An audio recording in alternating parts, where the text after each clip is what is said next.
Hey kids, what am I doing today? Okay, it's Saturday night here, and tomorrow I'm going to be making homemade pizza.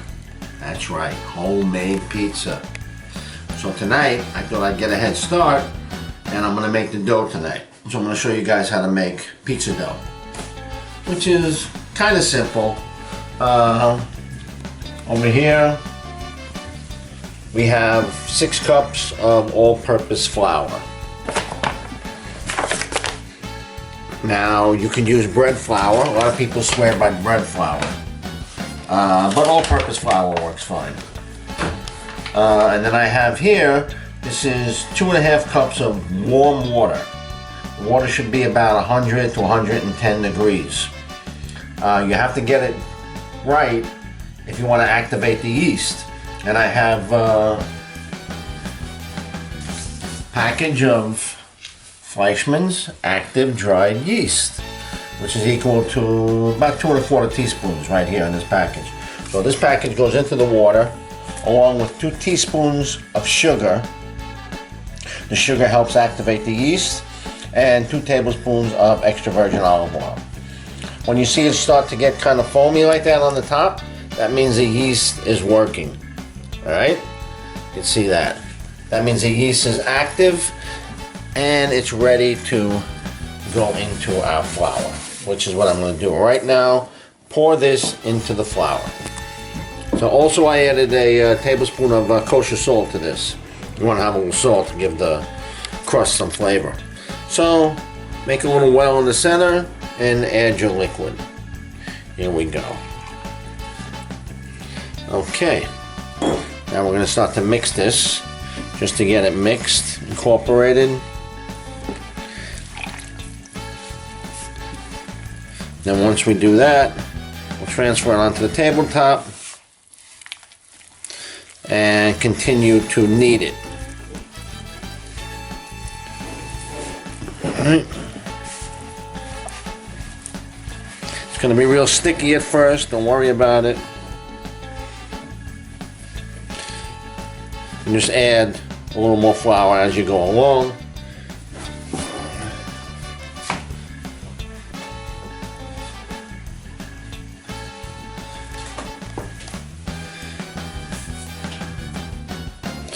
If it's a little dry, you can add more water. Okay.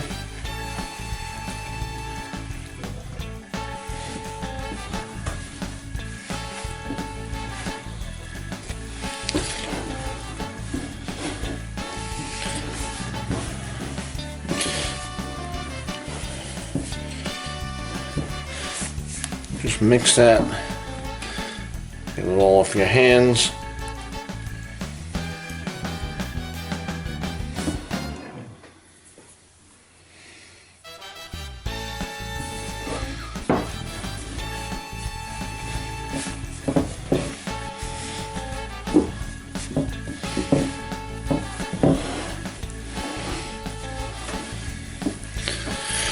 You can do this in a stand mixer too, but I like to do it by hand.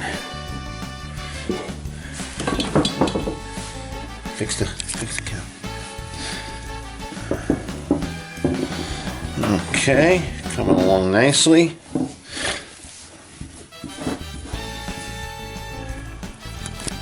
Get all this extra dough off your hands.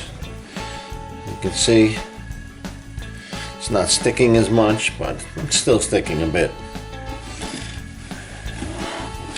Alright, so what we're going to do now is take it out, put it on the table.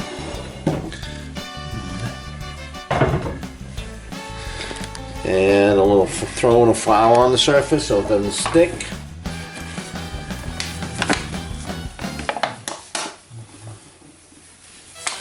And we start to knead it. Alright, we knead. You want to get it nice and smooth and elastic.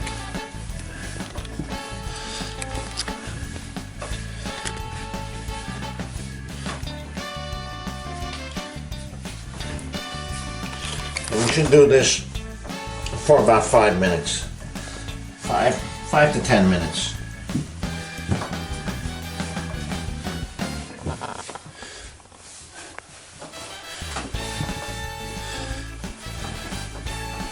using the palm of your hand, the heel of your hand. Just knead it.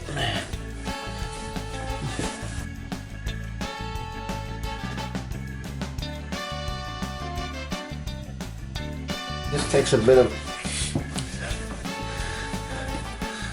arm work.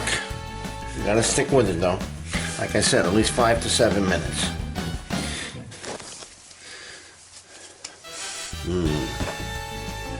Got that nice yeasty smell. A little more flour again so it doesn't stick to the table.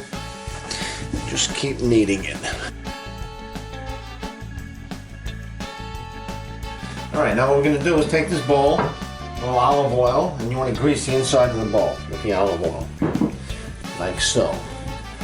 Get it greased all around. The dough is going to rise in here. Now you add the dough, and you want to grease up the dough.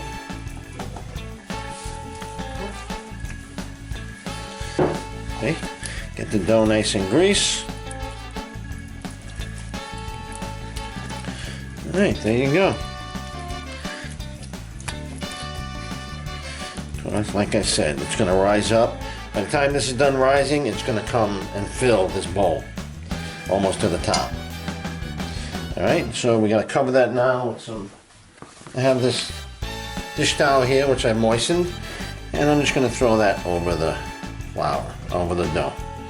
Alright.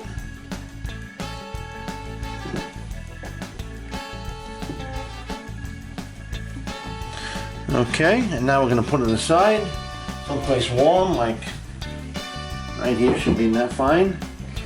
And we're going to let it sit.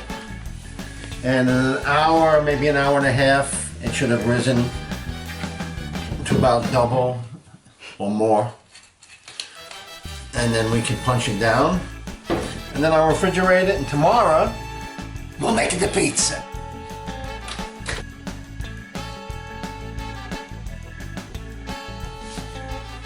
Okay, it's been about 3 hours now. Letting this dough rise. Let's see what happened.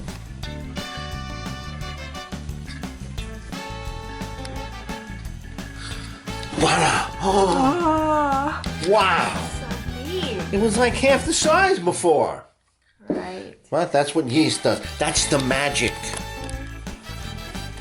The magic of yeast. Okay, so now we're going to punch it down. We're going to get all the air out of it. Let's punch it down. Oh, punch, punch, punch, punch. There we go. Let's punch that down. And we're going to look at that. Nice and elastic. So smooth. Oh, yeah.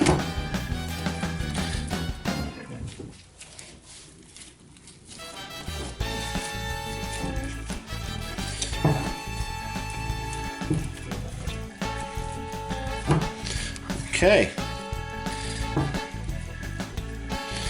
Alright, now this is going to go in the fridge for tomorrow. Add a little more olive oil.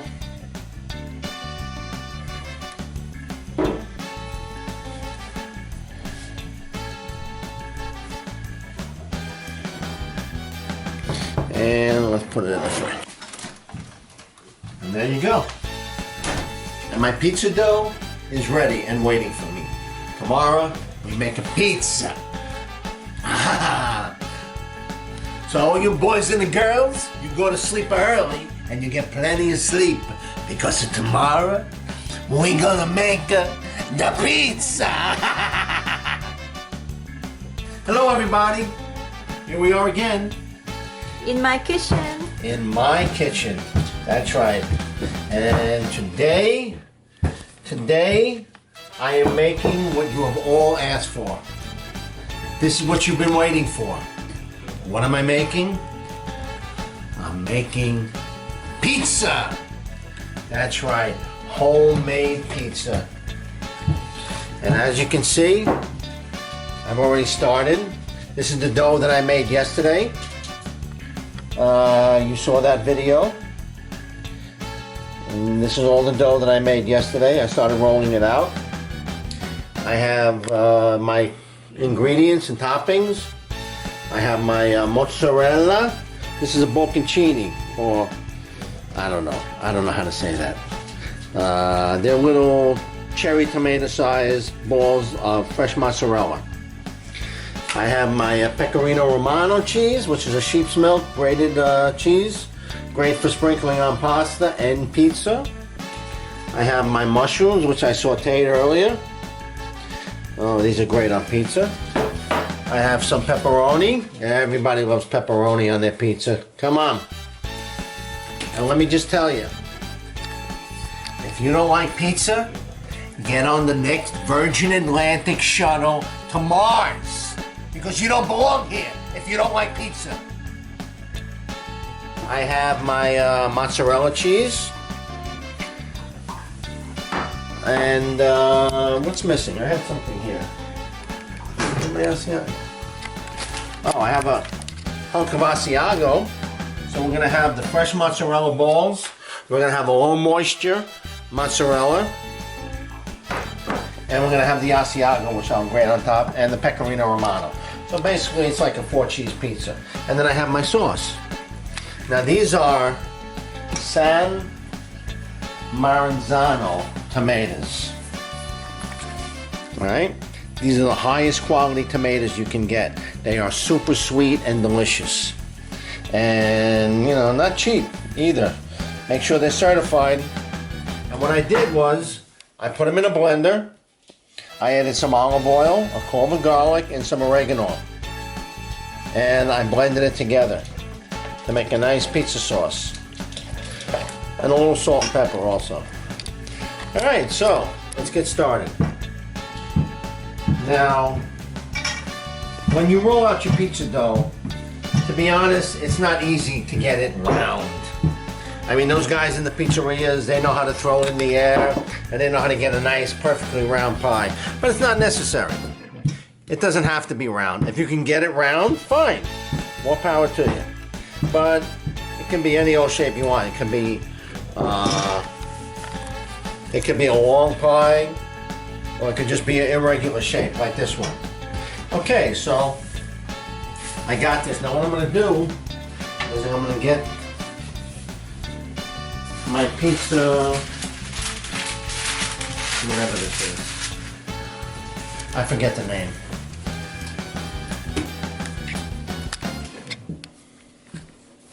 Okay, I'm going to put a piece of parchment paper down here. The reason for the parchment paper is so when you slide it onto the stone, as you can see I have a preheated 500-degree oven with my pizza stone in there. That's my pizza stone, which is a sort of a ceramic, right onto the parchment paper. Okay, and now we're going to set it up. So, first we add our sauce.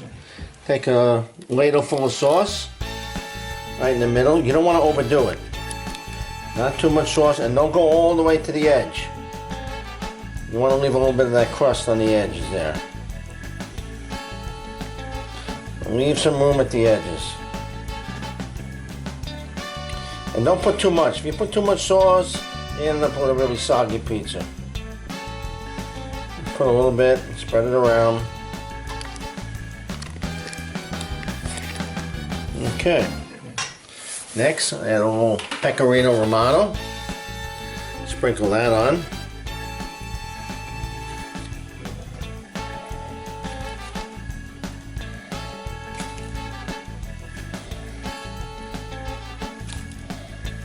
Okay. Now I'm going to add some slices of my low moisture mozzarella.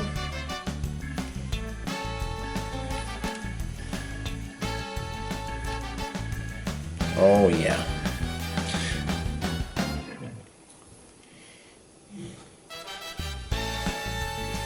And I'm going to add a few balls of my bocconcinis.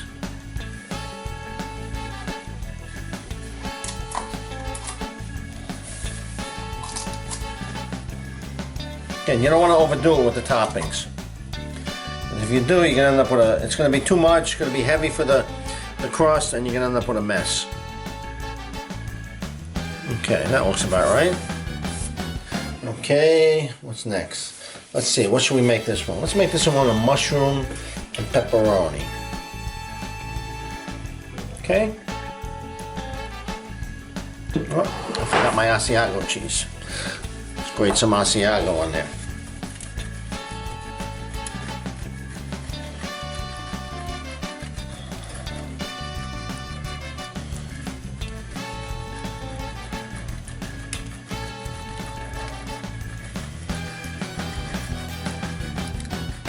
Now you can use any kind of cheese you want. I mean, hell, you could use cheddar cheese if you want. But I'm a traditionalist, and I like my mozzarella cheese or any sort of Italian cheese. Okay. Now I'll add my mushrooms. Again, you don't want to overdo it.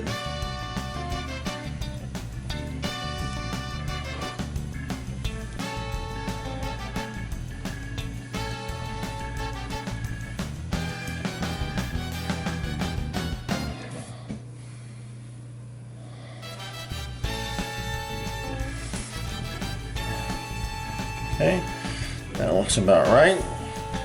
Get some pepperoni. A few pepperoni slices.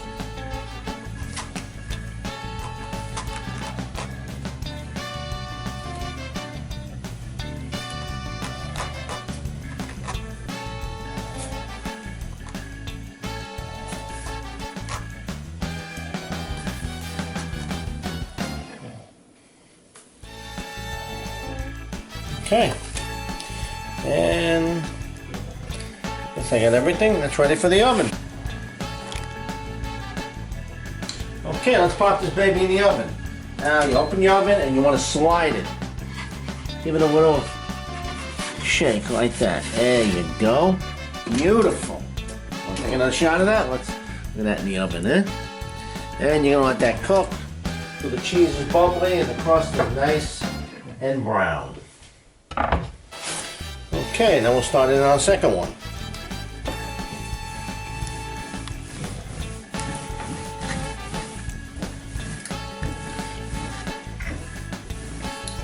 Now again, if you think you can emulate those pizza guys who use their hands to stretch out the dough, then by all means go for it. But I'm just not that good at it.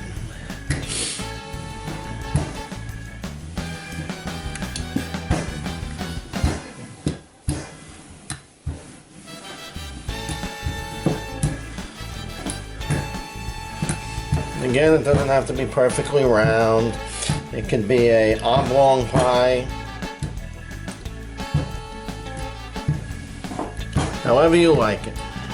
It's going to taste the same no matter what, the shape.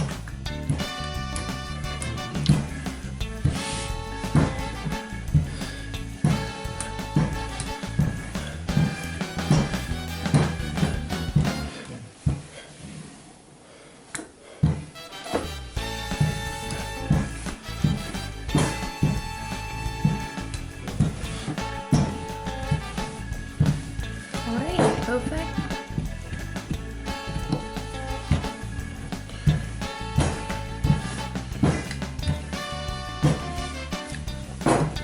Oh, by the way, you want to have your oven nice and hot. As you can see, I have my oven at 500 degrees. So set it as high as your oven will go. In the pizza joints, they have ovens that the temperatures reach 700, 800 degrees. And the brick oven, coal-fired stoves, those get even hotter. So, as you can see, the edges are starting to bubble up nicely. Oh yeah. Oh yeah, this is going to be a nice pizza. And you want to drink while you're doing this, because it's a hell of a lot more fun when you're drinking. What kind of beer you got? This is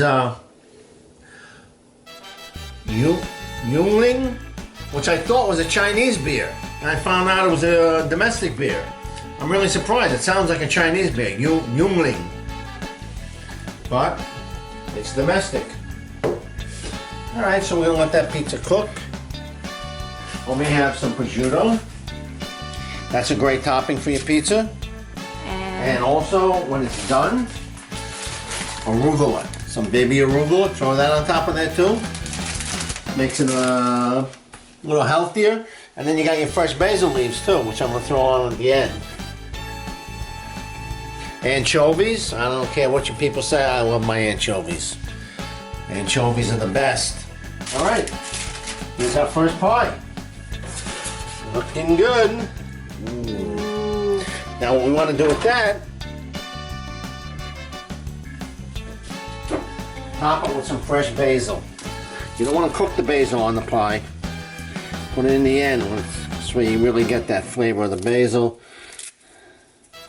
Just a few basil leaves on top.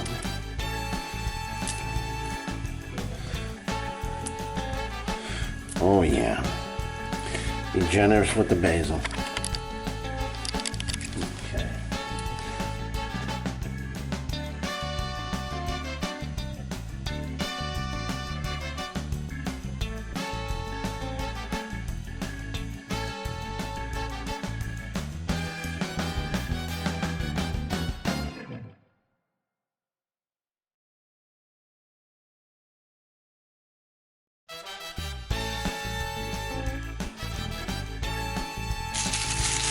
Okay, let's start our second pie now. Then, got a ladle full of sauce, spread it around.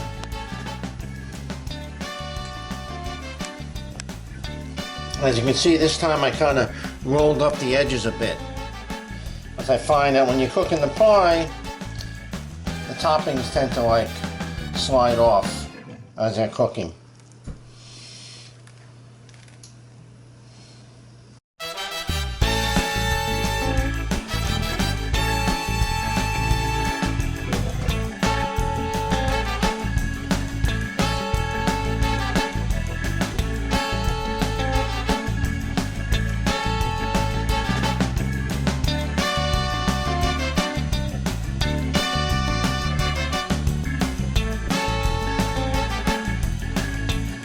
Alright, let's see how this came. First slice. Mmm.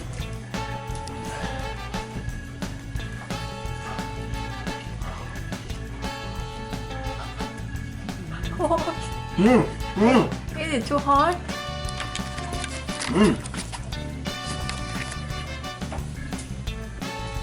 Oh yeah, that's good.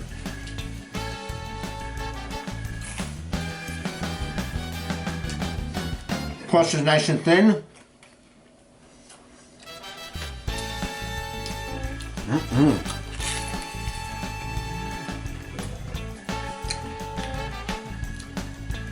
Not bad.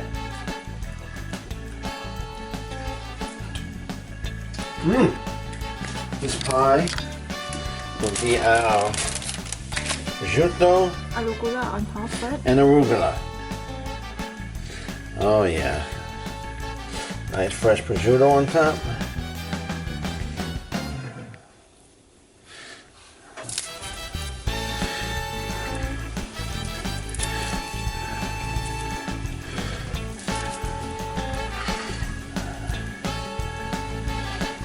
Okay. Some more.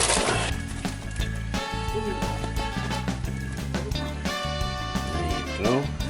You got your prosciutto and arugula pie.